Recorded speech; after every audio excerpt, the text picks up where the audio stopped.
Hey everybody in Progress Report Live land, now available within a day on YouTube.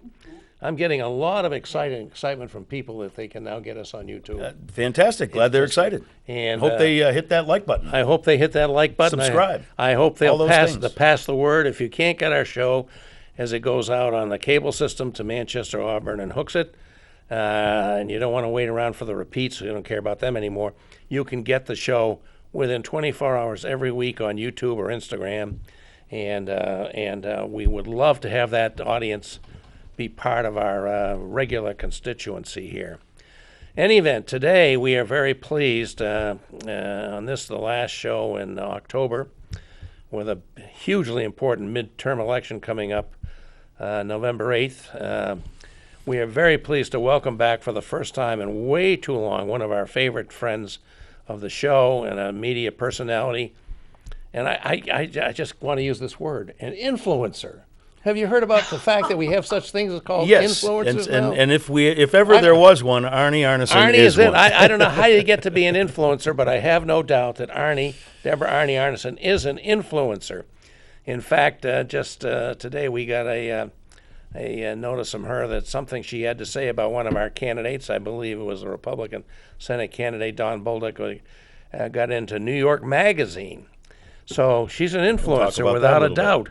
And that's what we want to talk with Arnie about today. Whatever else is on her mind is a acute student, well-informed, strong investigative reporter capabilities, outspoken and feisty, my dear friend, for many, many years and friend of the show for a long time, and too long absent, Deborah Arnesen. Welcome to the show, Arnie.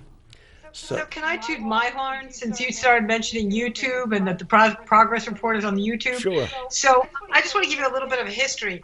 I've been doing Texas politics for a long time now. I'm on a large 100,000 watt station in Houston, Texas. I was covering it when Governor Perry was running under indictment for president. And we started doing a show segment called Indictment Watch as we were watching Governor Perry. Of course, his campaign did not last very long. But I want to share an interesting story with you. So for 7 years, I was on the air 6 days a week. And then a number of the listeners noticed that on this station, KPFT in Houston, there were a lot of white moderators or white talk show hosts, and they decided to dump a number of us, and I was one of them. And I understood that. It's a very, very mixed community, and they really wanted more representation. So guess what just happened on Monday? They put me back on 6 days a week. Oh, congratulations. Because they missed my content. And as someone said, you're the Molly Ivins of New Hampshire. Boy, that is high praise. Wow. So I remember Molly Ivins very fondly as a voice of good reason and liberal values in Texas. And we miss her. She departed way too soon. But now you're going to be an influencer congratulations. in the largest state in the lower 48. Watch out, Governor Abbott. I'm all over That's you, just honey. really awesome. So there was a story in New York Magazine. It came out this week by Ross Barkin, and it was looking at the Hassan Bolduc race. And what is so interesting to me is that Don Bolduc is not a credible candidate under any set of circumstances. He's referred to our governor, Chris Sununu, as a Chinese communist sympathizer. He suggested that the Sununu family supports terrorists. He was a believer in the big lie. He doesn't believe in protecting a woman's right to choose. He doesn't believe in IVF. I could go on and on and on and on and on. So clearly, when you look at what he is suggesting, he should be in no way, shape, or form a threat to Senator Hassan. But for some reason, he is. And what did I say in this New York Magazine article, you guys? But I said, you know what the gift to Don Bolduc is? He's got no money. Yeah. Because nobody's writing a check to him. Because they all think he's kind of fringe and a lunatic. So what you're saying, Arnie, if we can jump in, is that because he had no money, he couldn't get those wingnut ideas that he has out up front. And so he was like an empty vessel that Mitch McConnell could fill. Well, it's not even that Mitch McConnell is filling the empty vessel. They basically replaced Don Bolduc with this new creation called the Mitch McConnell Bolduc. because it's nothing like Don. It isn't what he represents. But what they've done is they've spent so much money crafting an image of a Baldock that doesn't exist. It never is and it never will be. But they're able to do this because they're spending millions and millions and millions of dollars of creating this image and then, of course, trashing Maggie Hassan. So in an interesting way, Don Baldock's gift is that nobody will write a check to him. Because nobody believes in him. So he's that's Mitch McConnell they're creating. Guess what? That could defeat Maggie, but it's not going to be the senator you think you're electing. That's the bait and switch, you guys. You know, this Unbelievable. was a stunning insight you had there, Arnie, and I was struck by it because, you know, we've all heard from, you know, for decades, money is the mother's milk of politics, and everybody believes that to be true. Just look at the staggering sums we spend on these elections. but Baldock was such a pauper, the National Party had to step in. Well, there was no hope. you know, No, the National Party wanted that. That was the gift to the party. As soon as they saw that it was Don Baldock, they realized he was too extreme and that he would never be a viable candidate and that he could hurt a lot of people on that ticket. So what they were absolutely ecstatic about was that because he had no money, he couldn't run his own ads. He couldn't really decide what kind of politics he wanted to play out. So Mitch McConnell got to be the master puppeteer. I mean, he basically sort of lifted his fingers, poured millions and millions of dollars in, and then created this character called Baldock, but it ain't him. But it is the character that Mitch McConnell wants to create in order to basically defeat Maggie Hassan. I don't think she'll be defeated. I think Baldock will still lose. But they have a shot because it's a fiction. It's not a reality. And, you know, we go back to the primary. We have to realize that Mitch McConnell was spending his millions. I think it was at least 4 of them. On Baldock's opponent. Baldock's opponent, Chuck Morris from Salem. And almost got him across the finish line, but not quite, because Baldock had spent 2 years since the last primary relentlessly going to every Republican, picnic and event and local meeting that he could. And somehow he pulled it off. Again, I think it's stunning to say he got as far as he did in politics without having the mother's milk of politics, which is money. And now, but you're pointing out now, thanks to Mitch McConnell, he's got the money. He's got the money, and the good thing is he doesn't control it.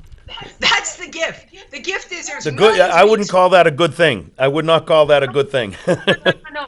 Hey, let me just say something. It is a good thing for Republicans. Right. It's actually a good thing for Baldock because Baldock would shoot himself in the foot. So the irony is that what's good for Republicans is that they can create any kind of fiction they want. What do you think the big lie is? It's another fiction. But once again, when you have money behind something, you can basically turn people into images and creations that don't even exist. Yeah. The problem for Maggie Hassan right now is that not only does she have inflation as a problem, not only does she have a situation where Chris Sununu still is perceived as this moderate, which he is not. So he still is, in this kind of interesting driver's seat, but you also have Republicans spending unlimited amounts of money because they know how to cut checks. And even though Maggie has raised 10 times more than Don Baldock, guess what? Mitch McConnell has deeper pockets in both of them. Yeah, he sure does. So it's still true in a general sense that money is the mother's milk of politics. Just where it's coming from. That's yeah, it's just where it's coming from. Mitch so McConnell. Excellent. We have a caller, Bob. It's good. Okay. Hello, caller. Thanks for calling. Hi. We're a regular viewer of the show, and we just want to let you know that Arnie is echoing and reverbing. I don't know if she needs to turn her TV down or something like that. The show is great, but... Thanks for the... well, thanks for the tip. We'll see if we can fix that. Did you get Brendan, that, Thanks Arnie? a lot, and keep up the good work. Thank you for... Yeah. is there anything they can do, or is there something that No, I I think it's me. I'm going to turn that down. Let's see if that improves things. Call or call back. Just tell us. Give us an upside. But again, it's going to be such an interesting race, and I guess what I'm really trying to figure out is what is going to be the focus of this race. We know that Roe v. Wade and the Dobbs decision is incredibly important. We know that. But you and I both know that what people think about every day is not about abortion. It's not about choice. It's about what happens when they go to the grocery store, when they fill up their gas, when they pay their electric bill. All those things are really sort of front of mind. And I guess the question for me, Bob, is what do we do about that? Because I think people have to understand that I agree with them. Inflation is a problem, Bob, but guess what? Inflation isn't a policy. Yeah. Joe Biden didn't plan for inflation. The Democrats in the House or the Senate did not plan for inflation. Inflation is a worldwide problem. That's right. Take a look at England. I mean, we have to understand Yep. this. Why is the cost of energy going up? Because energy is a worldwide commodity. Nobody planned this. We all Yep. experienced the pandemic. Yep. We all experienced supply chain problems. We all experienced climate crisis. We're all experiencing what's happening as a result of the war in Ukraine. And all of a sudden we have an inflation problem. Well, you know what? We're doing better fighting inflation in the United States and virtually every other country on the planet. That's right. That's the irony. We're actually doing better, and the Republicans have no agenda for that. So here's a question I've got for you, Arnie. I myself feel that the Democrats spent far too much time and money on the sole issue of abortion. I can understand leading off the campaign with that, but to go on and on and on with these ads, which were endlessly repetitive, even if they were slightly different with who was appearing on them, all about abortion and taking away a constitutional right for the first time in almost 50 years. I think that people understand that issue, but as you say, they've got other issues. I just think the Democrats made a huge mistake by not pivoting to talk about something other than abortion long before they did. What do you think? Well, all right. This is such an important issue for me because it's so much more than abortion. It's about planning my family. It's about being able to afford a frickin' family. Let's also understand this. Most of the women that get abortions have children.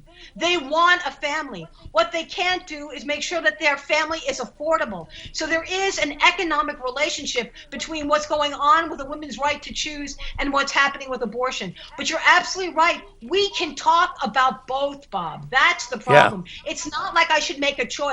Pick abortion over the economy. No way, Jose. We have to talk about both because both of them are intertwined. Yeah, that's what I think. They're so related to each other. If I can't afford a place to live, then guess what? What happens to my children? If I can't afford to go to a doctor when I'm sick, then what happens when I am pregnant? Think of all these things. All these things are economic. And when you look at what the Democrats have proposed and what they want to do, they actually have answers to what is hurting us. Republicans bitch about inflation. Give me one thing they've said that they will fix it. Yeah. What are they going to do? Well, what they're saying, Arnie, in their ads... What they're saying in their ads is that they will fix it. They just send us to Congress and they will fix it. I see you. I understand. How are they going to do it? Well, you know what? Here's the problem. The problem is they can say they're fixing it, but if they can't give you one example of what they will do, then guess what? It is a fiction. And that's another reason why you have to look at what's going on in the world and realize that what Biden and the Democrats have done in the last 2 years addressing inflation is more successful than almost every other country on the planet. And if you continue to sort of move in that direction, then families will be able to survive. Let's use the child tax credit, Bob. Yeah. What about the child tax credit? Yeah. Imagine they just got rid of it because the Republicans would not re-up it. Who needs a child tax credit now more than ever? It's families trying to pay for eggs. Yeah. And yet who wanted to make sure you didn't get that credit? It was the Republicans. Well, they fixed it. No, they blew it up. They absolutely blew it up. All they will do with their agenda is make the inflationary position worse. We will see ourselves going into a recession, and corporate America will be cutting bigger and bigger checks. Notice that corporate America's profits are incredibly high as the rest of us are struggling. So what do the Republicans want to do? They want to give more profits to corporate America that is basically pocketing that profit and not helping us survive. Is that profiteering? Do you think that big business is profiteering off of the perception that's out there? They've even admitted it. That's the killer. They even know. It's kind of like it's like they see everybody, raising rents. Well, guess what? I can. Whether you need it or not, they're raising rents. They're locking arms and they're going up. Not because their expenses are going up, but because they can. And they get to hide under this term inflation, but yet what they're ultimately doing is extracting profit. And what are we doing? We're trying to survive because wages aren't going up. And unfortunately, things like the child tax credit, that's disappeared. You know, Arnie, in addition to Don Bolduc, who's running for the U.S. Senate as the Republican candidate, as we've been discussing, we have another interesting candidate in Caroline Leavitt running for the 1st District seat against Congressman Pappas. She's got a magic wand. She's promising to Yeah. lower inflation on day one. And you know, the Democrats, and I think it's true of our Democrats here, made a deliberate decision to not attack Bolduc and Caroline Leavitt because they were the Trumpier of the candidates and thought that they would be easier to beat up in the general election. Do you think that was a wise decision on the part of the Democrats? And what do you think is going to happen? I don't think it was a wise decision, but I'm not sure that there would be a difference in the result. In the sense that, you know, these people kind of moved to the extreme, but because that was the way they cultivated their base. And we thought that somehow that extreme would be offensive. Well, the problem is, if you're spending all this time and we're talking about inflation and they have a magic wand, then guess what? You want change. And change comes in that magic wand. Okay? It comes in the form of a Bolduc. It comes in the form of a Caroline. I mean, that's part of the problem. People need to ask the question, change for what?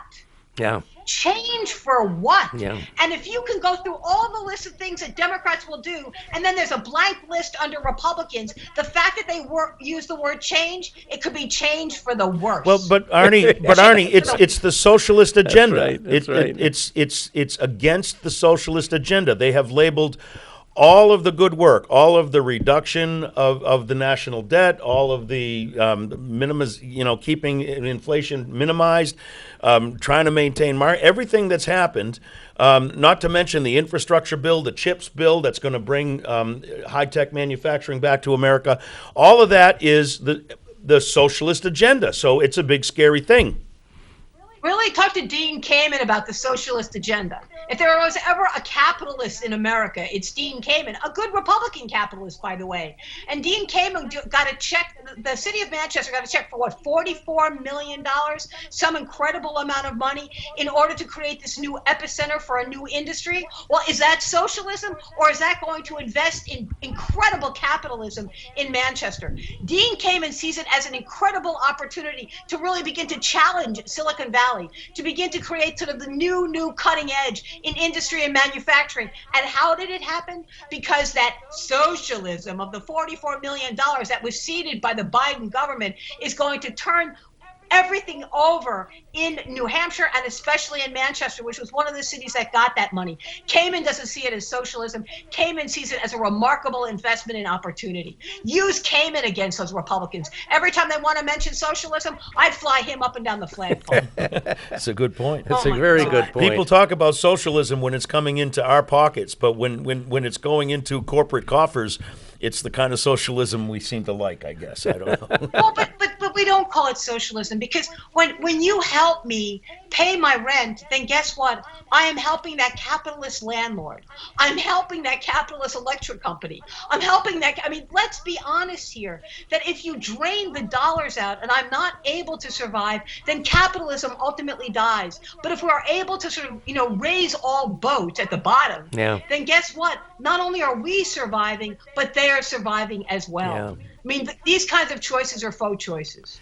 You know, back in the summer when I was watching President Biden struggle so mightily to pass an additional economic stimulus package, having to wrestle with two of his own party members, Senator Joe Manchin and Sister Kristen Sinema from West Virginia and Arizona, respectively. And I thought, boy, if he can get that passed, there's going to be so much in it, the Americans will feel grateful for him. And at the last minute, I think it was much later than it could have been, he somehow got those votes to pass it, and they called it the Inflation Reduction Act. And I thought, well, that's got to do it. We got to talk about this. This has got so many good things for American citizens in it, and an expansion of child credit, a continuation of it, all these things that were very helpful to ordinary Americans up and down the line. And yet they don't seem to be talking about it. I don't get it. And why aren't they? Well, part of it is that by calling it the Inflation Reduction Act, it doesn't really tell you what it does. So, it does invest in things like the cost of drugs. It does do a lot of things that will make a difference in people's lives, including energy efficiency. Here's the problem, Bob. The checks haven't been written yet. They haven't showed up in my bank account yet. And you and I both know that what happens tomorrow doesn't impact me. It's what happens this morning and today. Yeah. And so part of the problem is that people can't believe it until they feel it and see it. Why did Donald Trump want to make sure that when he sent checks to the American people, his name was on the check? Yes, he did want that. You know what I mean? People understand it. It's instant gratification. And at a time of rapid inflation, let's be honest with you, you want that instant gratification. But I'm going to go back to the child tax credit. You would have had more money in your bank account today. And who made sure it didn't happen? They did. They did. That's an example of something that should have been, that would have been there. And guess what? The Republican agenda is to undermine you and not to invest in you. That is something I would have used over and over again. And then take that and say, and look what is in the Inflation Reduction Act, and start adding to what we will do. They will shred all those things, and you'll be on your own, Jack, and try to survive. They don't care. As long as their corporate donors are doing well, guess what? The fact that you're going to have to tighten your belt and you're going to have to triage whether you feed the family today or tomorrow, they don't care about that. But the Democrats, they understand your life and they want to invest in you. Okay, Arnie, we have another phone call, and I also had a question I wanted to put to you, but let's go to the caller. Caller, thanks for calling into the Progress Report. You're live. Oh, this is Bob. I'm calling because I usually call every week. In this election, this coming election, we're going to have the voters decide who's going to win and who's going to lose. So we've got to get the vote out. We've got to get people that are Democrats and the undecided voters to vote Democrat. That's the only way you're going to beat the Republicans, is to get the vote out. And I cannot stress that enough. No, Bob, you are certainly hammering that message. You've called us several weeks in a row. And it deserves to be repeated again and again, because you're absolutely right. It's the most important thing we have going right now. Can't stay home. You can't stay home. This is so important right now. The stakes could not be higher. And we thank you very much for bringing that up again. It's a really important thing. Yeah, thanks for calling, Bob. And can I share something? A friend of mine says that on Election Day, we are the government. Let me repeat that. Remember, they work for us. They work for us. And when you see things like intimidation and voter suppression and partisan gerrymandering, they want to threaten us, because we are the government on Election Day, and they want to pick their voters. They don't trust us. They don't believe in democracy. Yeah. That's why it is so important that everybody vote, because you are the government, not those guys. You don't need to genuflect to a governor. You don't need to kiss the ring of a senator. You are the government. It is your decision. But that means you have to vote, because that's what governments do. They show up.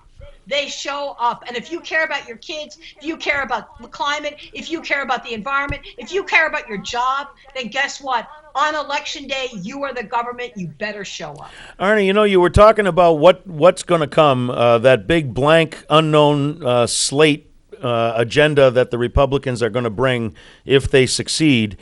One particular issue, it's a real big one. There's a great ad. My good friend Gary Hayworth does a great ad for Maggie Hassan talking about Social Security, and I guess we could lump Medicare, Medicaid, all of those programs that we pay into, that we've invested in. They want to sunset them. They want to have them, reauthorized every 5 years. There's all kinds of shenanigans going on with that. Can you talk a little bit about that? They call it saving. The irony, the Orwellianism is fantastic. They call it saving Social Security. Talk a little bit about what's really going to be happening. I mean, what they want to do is they want to privatize it. Is what they want to do. So let's remember, right now, Social Security, you put your money in, you get the check back. Okay? If you privatize it, what does privatizing mean? It means profit. It means profit. So the money that goes into Social Security, before you get it, then the private sector is going to take their profit off the top. So by definition, whatever you put in, you get less and less and less. This isn't about you. It's about corporate profit. You know, it's about Wall Street profit. They don't care about stabilizing your future. In fact, I think at one point they were also talking about capping Social Security so that if you end up living beyond 90, you don't get it anymore. What the hell is that about? Yeah. I mean, what do you do? Go for a job bagging at 91? Yeah. I mean, all of a sudden the check disappears. Yep. So let's also remember the things that people value. We all want to get to 65. Why? So we can get Medicare. That's right. That's what we want. We don't want to have to worry about losing our job and losing our health care. We don't want to worry about, the premiums we're going to have to pay with our health care. We're all hoping to get to 65 because that means we're stable with our health. Yeah. Well, guess what? Social Security is a bit of stability as we get older. I mean, that they want to do this, but in some ways, I think people don't believe it. Yeah. They threaten it, but they don't believe it because they haven't lived it. Yeah. Well, you know what? They will deliver on that promise. I think they will. And I think people need to understand the economic consequences to them. You're angry about inflation? You better be frightened to death about what happens when you can't go to a doctor or when you're sick and your Social Security check disappears. Because guess what? You're really threatened then. That's not inflation. That's basically on the verge of almost economic collapse. And just let me add a little historic footnote. The last Republican president to get elected to a second term was George W. Bush. And after he got elected, he said, well, I've collected political capital in this campaign. Now I'm going to spend it. What did he say he was going to spend it on? Privatizing Social Security. That was his number one agenda after his reelection.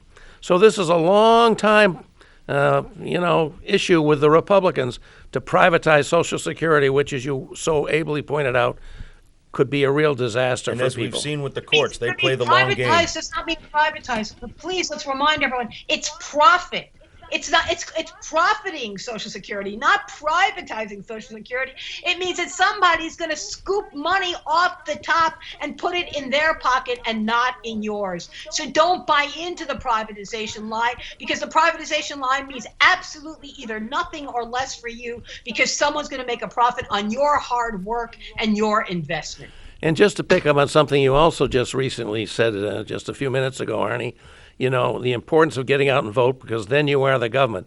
And don't forget that in order to vote and have your vote count toward a majority in the House and the Senate in New Hampshire and in, I believe, the congressional districts, you have to vote in more than a 50% plus one. You have to vote 54% approximately across the board to get office holders elected. That's Democrats. For Democrats, that's have a Democrats. 4% hole That built we have in by the gerrymandering. We have a 4% hole, which has been well illustrated by the excellent data analysis, data collection, data analysis that Steve Marchand has done, and he talked about on our show 2 weeks ago. So that's a really important thing. And until we finally have an independent electoral commission, which passed the legislature session before last, and Governor Sununu vetoed it. I think that was probably his most damaging veto of any of them, was to veto the Independent Electoral Commission. But his most politically savvy.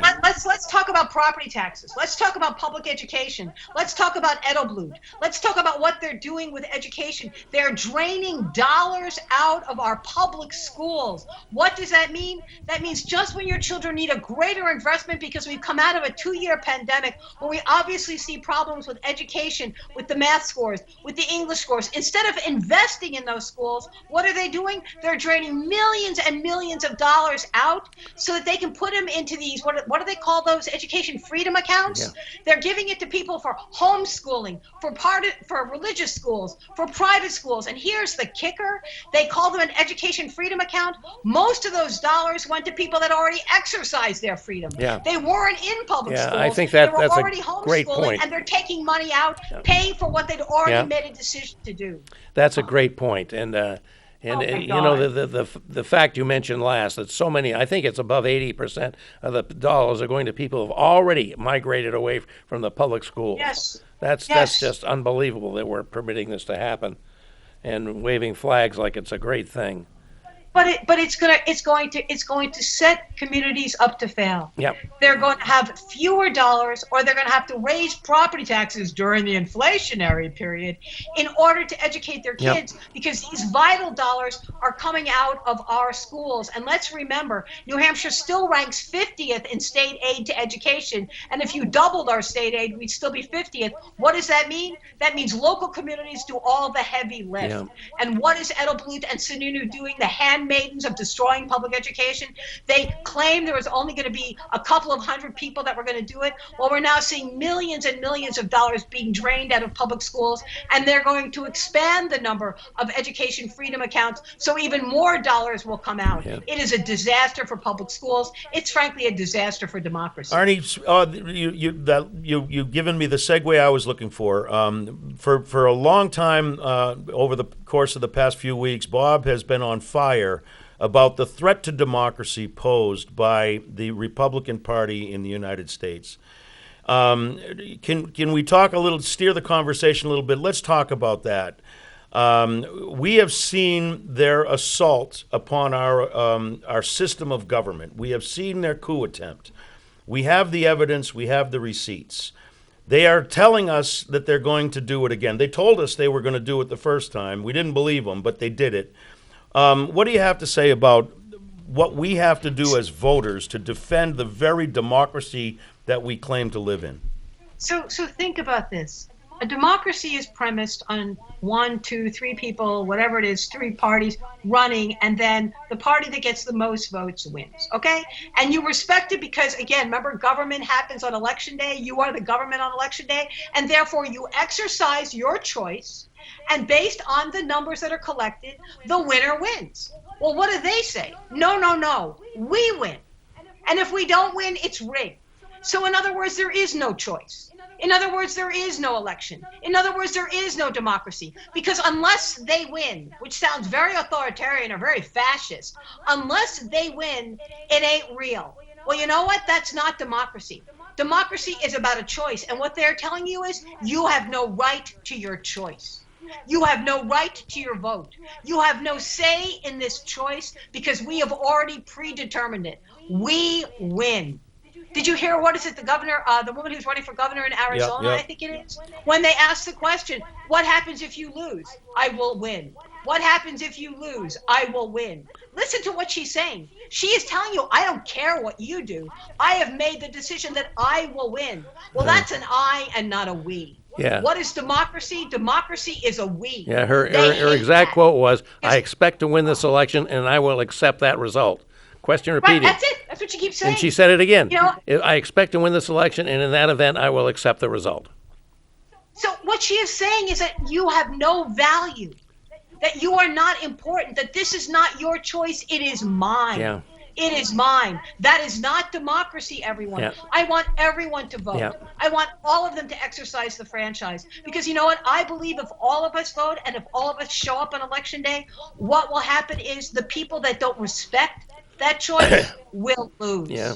Will lose. And they know that, which is why they want to disenfranchise so many voters around this country, let alone the state of New Hampshire. And then you see people, this isn't happening in New Hampshire because we don't have the drop boxes the way they do in other states. But think about it. You go to a drop box and there's a guy there with a long gun watching you and a camera watching you as you put your vote into the drop box. Yeah. What is that called? Yeah. That's called intimidation. They love intimidation. Yeah. That's why they love constitutional carry, because they keep reminding me on my Twitter feed, but Arnie will win and we have the guns. Yeah. Well, guess what? That's not winning. That's a threat. It certainly is. Certainly is. Arnie, one of the things that happened after all the uproar of the last election was our Secretary of State, who's just taken over after, 40 years from Bill Gardner, put in place a voter confidence commission. Phew. And I should just let you know, folks out there, that next week I'll be here with Lou D'Alessandro. I believe he will be here, and we're going to have Brad Cook, one of the co-chairs of that commission, on with us. I wish I was here, Bob, because that commission stinks to high heaven. Oh, Well, dear God. we got your opinion on it. Yeah. I wanted to ask Arnie about this. What do you think about the Voter Confidence Commission? Have you had any It just anything to do with it? reinforces the idea that we shouldn't have confidence. Yeah, That's all that does. that's All it my does words is exactly. reinforce a lie. It's a lie. And by creating this commission, they basically are saying, well, we're going to check out the lie. You create a commission to check out a lie? Yeah. No, you don't create a commission because you know you actually trust the result. And here's the real scary part, Bob, and the two of you, Mike, and that is that remind everyone who chooses our Secretary of State. Please, people, the people that choose the Secretary of State in New Hampshire is not you. It is who is in the legislature and who controls the majority in the legislature. So if the Free Staters and Jason Osborne and the conservative reactionaries end up winning because you vote for them in this general election, Or don't vote.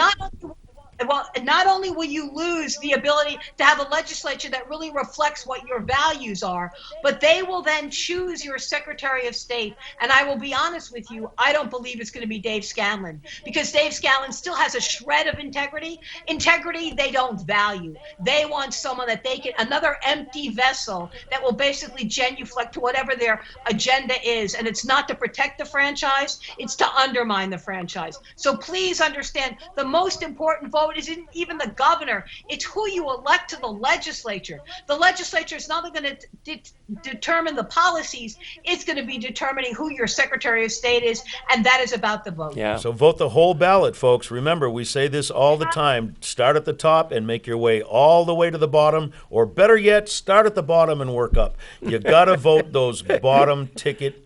They are the people that are going to save democracy for us if we show up and vote. And can we remind everyone, this is not a choice, everyone, about Republican versus Democrat. There is no Republican Party anymore. It has lost its soul. It doesn't exist. It is now a fascist party. It is now a party that's anti-democratic. It's not a patriotic party. It doesn't believe in results. They don't trust anything. They want to make sure that you struggle and corporate America survives. This isn't the Republican Party that I know. It isn't the Republican Party that I used to serve with in the legislature. It isn't even the Republican Party that my family represents. My family is all Republican, everyone. I didn't come from lefty places. I came from a Republican place. But you know what? They're not alive anymore. And what you see with the Republican Party is not Republican. It is something far frightening. It's white Christian nationalism, it's fascism, it's authoritarianism, but it isn't Republican. Yeah. Boy, I think so too, Arnie. And to me, it's the most distressing thing is how feckless these Republicans are. The ones in Congress that were there on January 6th last year, they knew what happened, and they said it at the time. Kevin McCarthy is about to become the That's when Speaker. they were terrified out of their underwear. Yeah, they were terrified. As soon as they got their act back together, they're not feckless. This is intentional. They know what they're doing. They're not very smart, but they have a very simple to execute plan, and they hammer it home. They're playing for keeps. They play hardball, and Democrats have to play for keeps and play hardball. And now their leader that they dare not cross, which I do not understand. I don't understand how they can have so little personal integrity that they dare not cross the former president, Donald Trump. They dare not cross him because of the threat to their own careers. When the whole structure of our democracy is at stake, I just don't get it. They buy into it. This is not dare not cross. We have the They're shining buying into it. examples of Liz Cheney and Adam Kinzinger, maybe a handful more, but the rest of them, from Lindsey Graham to Kevin McCarthy to Mitch McConnell himself. We have people running for alderman in Manchester putting Trump on under their name on road signs, for crying out loud. Come on. Well, it's so sad because, again, it's about their power and their win, not about the future and democracy and our Constitution. I mean, they're trashing everything. They're trashing everything for that moment. But what are we going to have after that moment? What kind of economy are we going to have if they win? What's going to happen to the future of climate if they win? What's going to happen to investment in our infrastructure if they win? What's going to happen to workers who need to survive if they win? Are they going to invest in affordable housing? Hell no. Are they going to make it easier for you to go to a doctor when you're sick? Hell no. Are they going to trash the VA? Absolutely. Think about it. Are they going to basically they're going to take students who are overburdened with debt and they're going to deny them any kind of benefit in having their student loans reduced? Yeah. Come on. They keep saying, well, I paid for my college. No, you didn't. Not the way they're being asked to pay for things where it used to cost $5,000 and now it costs $50,000. But you know what? Your salary hasn't gone up the way the cost of tuition has gone up. And yet you want to straddle these kids. Well, I always refer to the student debt as the anti-dowry. Because if you have so much to pay for in the way of paying for your debt, then what are you postponing? You're postponing life. You're postponing making a family. You're postponing buying a house. You're postponing taking a risk on creating a new business. Why? Because you're burdened with this incredible debt. Well, you know what? Give them a chance. They're our future, and you're going to need them. And what are you doing? You're cutting them off at their knees. Yep.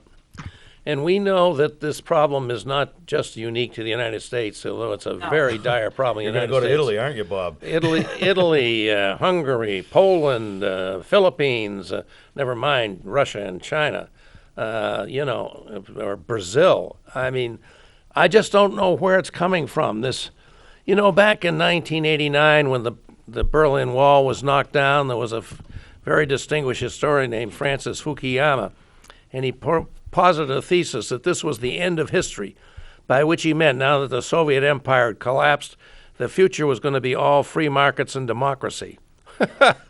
Yeah, what Francis Fukuyama would have to say now is we watched countries that we thought in Europe that would never, But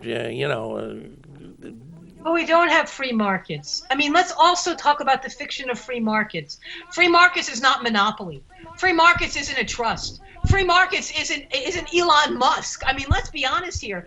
We keep talking about free markets. What's ironic is, what capitalism needs? It needs regulation.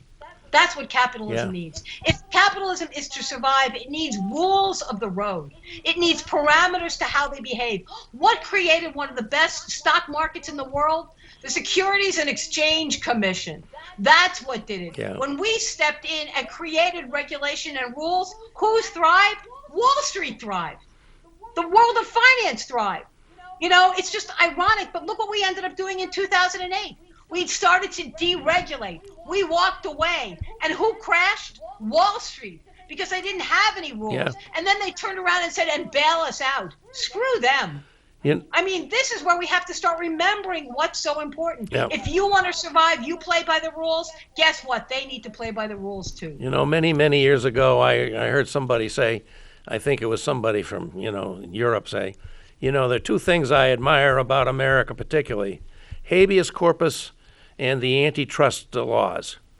Yes. You don't hear much about habeas corpus freeing anybody anymore. And do we still enforce antitrust laws? I haven't heard of any antitrust case of any significance for years. Teddy Roosevelt was the great crusader to bust up the trust, which was the word from monopolies. There are industries, the cable industry, the telephone, telephone again of all things. Yeah. These are gigantic companies, not to mention, the Googles, Facebook, the tech industries that we all know about. These companies Look what's are happening enormous. in housing. Look what's happening in housing. The venture capitalists buying up triple deckers on Spruce Street. It's absolutely amazing. People don't even think about something as basic as housing, but what do we know? It's being bought up by company after company, and then they collude and they set the price of rents. They all use the same algorithm, everyone. And then all of a sudden, not only do you see your rent going up, it's not going up by $40, it's going up by $400. Yeah. And you think this can't be possible, but then you find out all the landlords are using the same algorithm, and everyone is driving the rents up at the same time. It's outrageous. And again, one of the things Elizabeth Warren used to say all the time is that personnel is policy. And that is part of the problem. What we see with Donald Trump is the kind of personnel he put into place. What you're seeing with Joe Biden is a change in personnel. Well, if you don't support the Democrats and you don't support Joe Biden, then what you're going to do is you're going to go back to people that are basically going to embrace the monopolies. They're going to embrace undermining our healthcare system. They're going to embrace taking away your VA benefits. They're going to make sure you can't afford your college. That's what you're getting. They keep telling you they're going to fix it. Fix it for whom? Yeah. Fix it for whom? Ask the question who will benefit if the GOP ultimately wins. Yeah. I have a great fear, Arnie, and that is that if in this election the Republicans take over, and I think that seems much more likely than it did 2 months ago, for a variety of reasons, including the gas prices are no longer declining much, and they have increased since they went down for 90 days or whatever it was. A whole bunch of factors like that. So if they take over, and as you pointed out earlier on, and it was well taken, they have no plan to fight inflation. They just claim that the Democrats are responsible for it, and if they are in, somehow it's going to be a magic wand that'll fix it. But if they don't fix it, and I don't think they will because they have no power to fix it, and there's no plan to fix it, then they'll just say, well, it's Biden's fault, and say, well, we had the Congress, but now we got to get the presidency, and there we come on to 2024, and God forbid that Donald Trump becomes the nominee again, and then democracy is really cooked in this country. So can Bob, we talk you got a to little keep bit your eye about on the Liz next Truss? game. The next game is the midterm elections. Absolutely. We have to keep our eye on the ball on the midterm elections. That's it is true. vital That's that true. everybody vote. You have to go out and vote. And that big block of undecided voters, Arnie, that we have here in New Hampshire, the largest voting group in the state of New Hampshire, the undeclared voter. I think many of them are very decided on where they're going to go. Where are they going to be? This has been a crazy October. We all expect October surprises. There's been a lot of that in October. Where are they going to end up? Have you seen this? The report that came out from the Carsey Institute? There was a report that came out from the Carsey Institute that said we have a very new and different population that's moved to New Hampshire in the last 2 or 3 years, more so than almost any other state in the nation. We have a lot of young people that now have turned 18. So there's something there. But a lot of people have actually moved in here. And then the question is, what are their politics? And we don't know because we don't have a history with them. So in a lot of ways, getting out the vote is going to be important, but having conversations with voters is essential. It is essential. You can't get out a vote and then not have that conversation because you're not giving them any ideas of what the choices are. And you don't want them to assume that they've moved to a Republican state because they have not. They've moved to a purple state, that they need to listen to what ultimately the agenda is. So you've got all these new voters that will probably show up on election day and register. You've got all these young people who better look at their future, whether it's the Dobbs decision about, how they control their lives, or whether it's, whether they can afford to go to college or find the next house. So those are the people we have to talk to. So part of getting out the vote is also explaining to people what it is you believe. And before we finish this segment, I want to let you know that I do know what Republicans believe. I do know what they will do to fix inflation. Actually, it won't fix it. You know how I know? I know what happened in England with Liz Truss. Liz Truss Yes. was the shortest serving prime minister in British history. 44 days. Her agenda was the agenda that was praised by Stephen Moore, the economist for Donald Trump, by all these people that basically believed the Republican economic agenda. And they said, Liz is doing everything we believe in. This is exactly right. She'll make a great prime minister. Really? A head of lettuce, beat her, because it lasted longer than Liz Truss. So if you want to know what the Republicans are doing, you better check what's happened over in England, because they checked all those boxes, and in 44 days, the economy went into turmoil and failed. That's the Republican agenda. They may not tell you, Liz showed it to you. And it's time we have to start telling people these stories, because I want to quote Stephen Moore, which says, Liz Truss is doing everything we must be doing. Well, guess what? It failed gloriously. And the question is that what you want for your future? Yeah, that's right. That's an excellent point. It really is. Oh, God. I always learn something on the progress report. Excellent point, Arnie. You really do, yeah. And I have a son that lives in and London. last but not least, I let's think talk what about you're seeing in the UK is the Brexit. Brexit was a disaster, but it was a slow-moving disaster. Consequences. The consequences are really appearing now. I mean, right off the bat, there was some problems with trucks getting across with, produce from products from the continent and vice versa. But now we're really seeing the problems. And then, Liz Truss tried to take this Margaret Thatcherite, Ronald Reagan approach to things, and it crashed. And here's the interesting thing. It wasn't just that the people were upset. It turned out that the markets were angry at Liz Truss. Yeah. So Liz Truss was going to cut taxes on them. Okay? Cut taxes on the rich. Who wanted Liz Truss out faster than anyone could imagine? It was the markets that said she was making a mistake. So this isn't la Arnie. This isn't a socialist that was saying it. It was the markets that were saying it. And I'm just telling you, if you look at that story, that's what you will get with Republicans. Yeah. We can't afford that. Well, it gets me in my hobby horse about the nukes, The nukes, everybody says, "Oh, how's that go to nukes?" Well, I'll only for you, Bob. Only for you. Does that remind you? Only for me. Holy cow! Here's the way it does it. I hear the New York Times and the Wall Street Journal and all kinds of people saying, we got this problem with fossil fuels. Let's turn to nuclear power. The ones that say no to that, Wall Street. The same people that in the UK took down Liz Truss.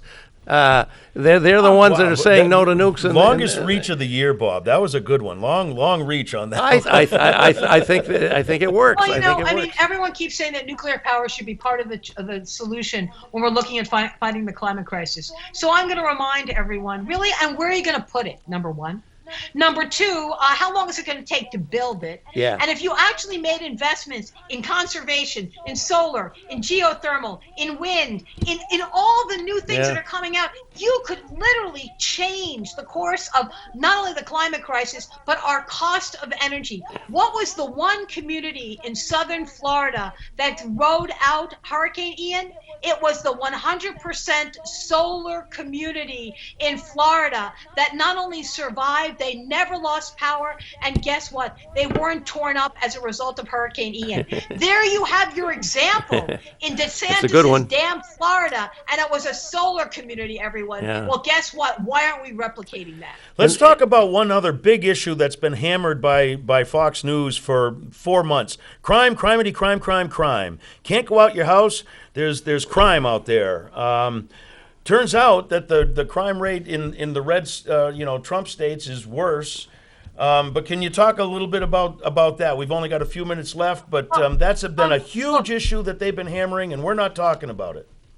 Well, so let's also remember that it's the Republicans that want to make sure everyone is armed for crime. So if you're going to be robbed at the point of a gun, who got the gun? If you're going to see mass murder, who got the gun? Let's look at Uvalde. Let's look at Buffalo. Let's also remember what the kind of crime that Republicans embrace, because we are awash in guns. And if you want to know if that creates an opportunity for crime, you better believe it. You know who else is going to be now made into a criminal? Doctors, because of abortion. You know who else is going to be made into a criminal? A woman who accesses abortion. Think about all the things that Republicans want to do. They want to expand the crime opportunity. They don't want to address crimes. They want to create more opportunity for crimes. And if you don't think that guns isn't part of the crime story, it absolutely is. That 18-year-old that did all that damage in Uvalde, guess what? He tried to get a gun when he was 16. He tried to get a gun when he was 17, but the law said 18. And the day that he turned 18, he bought the damn gun. Imagine if we had raised the age to 21. Those kids wouldn't be dead in Uvalde. But the Republicans said, no, you've got to have your gun. For what purpose? Well, obviously, ask those dead children. Yep. I'm sorry, that's crime too. Yeah. Ugh. Yeah, I think there's a lot of hooey about the crime thing. But my question is, you're saying it, we're putting it out here on the progress report. Why isn't the national the campaign apparatus addressing? They are leaving that on the table. They aren't even talking about it. They're running scared. They're afraid of it. Why? Well, you pointed out that the crime rate is higher in red states than in blue states. Okay, just remember that. You mentioned that at the very beginning. Let's also begin to look at the fact that they keep running about the defund the police. We never did. We never did. Joe Biden gave more money to cops than anybody could possibly imagine. When you begin to look at the fiction of that, the question isn't about defunding police. It never happened. The question then becomes, what are police being asked to do? That's the problem. They're being asked to do more and more and more. Ask school teachers. They're being asked to do more and more and more. They don't just teach anymore. They feed kids. They provide kids with health care. They make sure kids have mittens. They're not educating. They're doing more and more and more. And as a result, they can't succeed. Well, if you want cops to do more and more and more, then guess what? They won't succeed either. Yeah. That's part of the problem. It isn't about the funding. It's about the demands on our police. We have to begin to reevaluate that. And that will be a way for us to all be safer and for cops to be able to do their job. Yep. And, going back just quickly to the gun thing, for the first time in my lifetime, and probably several lifetimes, we see a declining life expectancy in American males, particularly in the middle ages. And a big factor in that is suicides, most of which for men are by gun. There's another whole tragedy of the gun culture that we've cultivated in this country. And we can say that without wanting to take away hunters' right to have a good hunting rifle or shotgun for bird hunting. We can do that. But, to people to be armed with military-style weapons, and it's a real health disaster for our country. So we now allow state reps and people to walk into the State House with guns. Yeah. What's that about, Bob? Well, that's what happens when the Republicans take over. You don't need a gun in a State House. You need a vote in a State when House. The Democrats, but they don't want the vote. They want the gun. Yeah, when the Democrats are in control, and it happened when I was there under Steve Shurtleff, who's running for Speaker again, by the way, we immediately passed a rule: no guns allowed in the State House or in the House gallery, which is the part of the State House that the Democrats controlled. And when the Republicans come in, they take that away, and people proudly, some of them proudly carry guns in. It's not a comfortable atmosphere at all. I just think it makes it a frightening, intimidating thing, just like you mentioned earlier with those people in their SWAT outfits with their long guns watching over Dropbox in Texas, Yeah, if that's intimidation, what is it when it's behind an overhead Because they don't value democracy, everyone. Yeah. If you value democracy, then the thing you protect is the vote. You don't protect your gun. Yeah. Your gun is about intimidation. Your gun is about threat. Your gun is that I win, you lose. Yeah. That's not democracy. That's not democracy. Well, with that, we've come to the end of another hour-long show here on the Progress Report. It's been wonderful to have you back with us, Arnie. It's been too long. We just think you're one of our favorite people, and I know you're very popular with the audience we've got. And you can remember Liz Truss and the head of lettuce. Remember Liz Truss and the head of lettuce. That was the greatest visual ever. That head of lettuce. I love that one. All right. So next week, folks, it'll be me. I'll be missing my good friend Mike. He'll be off leading the Hibernians on to doing more good things. But I do expect to be here with Lou D'Alessandro and Brad Cook, one of the co-chairs of the Voter Confidence Commission. And we talked a little bit about that today, but we'll have a lot more to say with Brad and Lou as my co-host next week. So thank you for joining us. Don't forget, we are available on YouTube within 24 hours. This show will be available to you. And put it out, like it, and expand our audience, our fan base by letting your people on your email list know. We have an updated Facebook page. We're on YouTube and Instagram, and let people know about that. A lot of people are taking advantage of that and very excited about it, as we are to have it happen. Bye. Have a great week, folks. Bye-bye.